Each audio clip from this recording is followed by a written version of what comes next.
भावनात्मक लगाव है, भावनात्मक रिश्ता है हमारा आपका। वो एक बार नहीं, हमें कई बार देखने का मौका मिला है। अगर हम लोगों ने कोई फैसला ले लिया पार्टी की तरफ से, आजमगढ़ की जनता ने पूरे सम्मान के साथ स्वीकार किया और राजनीति में समाजवादी पार्टी को आगे बढ़ाने का काम किया। पार्टी के बहुत सम्मानित और संस्थापकों में उपस्थित हमारे साथ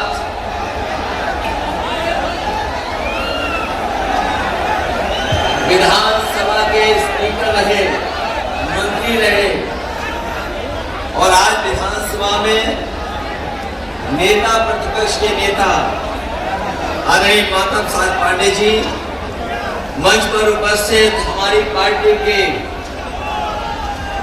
और आपके सबके सबसे पुराने नेता। पार्टी का गढ़ है, लेकिन इसमें कोई स्थान नहीं है, कोई घर नहीं है, कोई परमानेंट जगह नहीं है। आज हमें खुशी है इस बात की कि बहुत पार्टी कार्यालय देखे हम लोगों ने, भारतीय जनता पार्टी का कई फ्लोर का पार्टी कार्यालय देखा है, लेकिन जितना शानदार समाजवादी पार्टी का कार्यालय दिखाई दे रहा है, इसके मुकाबले उनका पार्टी कार्यालय नहीं है। और ये इसलिए भी है, उन्होंने छोटा कार्यालय इसलिए बनवाया क्योंकि उन्हें पता है कि आजमगढ़ से उनका खाता नहीं खुलेगा, इसलिए खाना पूर्ति के लिए कार्यालय बना लिया है। लेकिन हम समाजवादी लोग आप सबका, आजमगढ़ के लोगों का धन्यवाद देते हैं, आभार प्रकट करते हैं। और जो स्नेह, जो प्यार, जो सम्मान आजमगढ़ की जनता देती है, हमें लगता है बहुत कम जिलों में वो सम्मान मिल पाता है। और जो नेताजी हमेशा कहते रहे कि आजमगढ़ से हम लोगों का भावनात्मक लगाव है, भावनात्मक रिश्ता है हमारा आपका। वो एक बार नहीं, हमें कई बार देखने का मौका मिला है।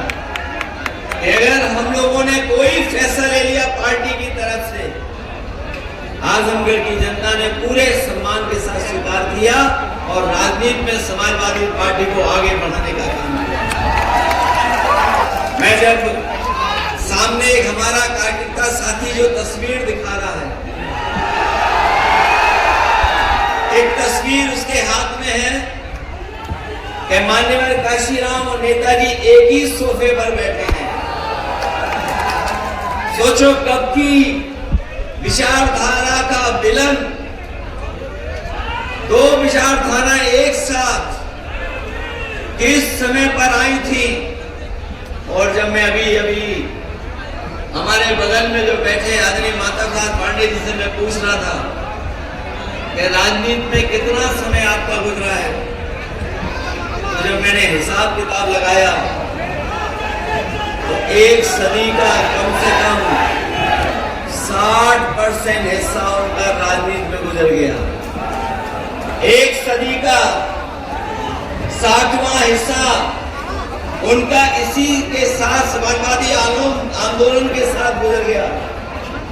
और जब मैं पीछे मुड़ करके देखता हूँ कि कब आजमगढ़ में आया था, कब राजनीति में शुरुआत की थी, तो मैं देखता हूँ कि आंखों ही आंखों में एक सदी का चौथा हिस्सा अपने आप निकल गया। एक सदी का चौथा हिस्सा यहां से नेताजी को, समाजवादी पार्टी को आपने न केवल जिताया बल्कि ऐतिहासिक वोटों से भी जिताने का काम किया। राजनीतिक परिस्थितियां बदलती हैं, बनती हैं, राजनीतिक परिस्थितियां बना करती हैं, बिगड़ भी जाती हैं। अगर खगड़िया यादव नहीं जीत पाए, उनका दुख सबको था ही था, लेकिन जब से गुड्डू जमाली भी हम लोगों के साथ आ गए, उसी दिन भारतीय जनता पार्टी ने हमने हथियार डाल लिए थे। याद होगा चुनाव आपको जब शुरू हुआ, न जाने कौन क्या कह रहा था, लेकिन जैसे ही गुड्डू जमाली जी का साथ आया, बीजेपी के लोगों ने अपने आप हथियार डाल लिए।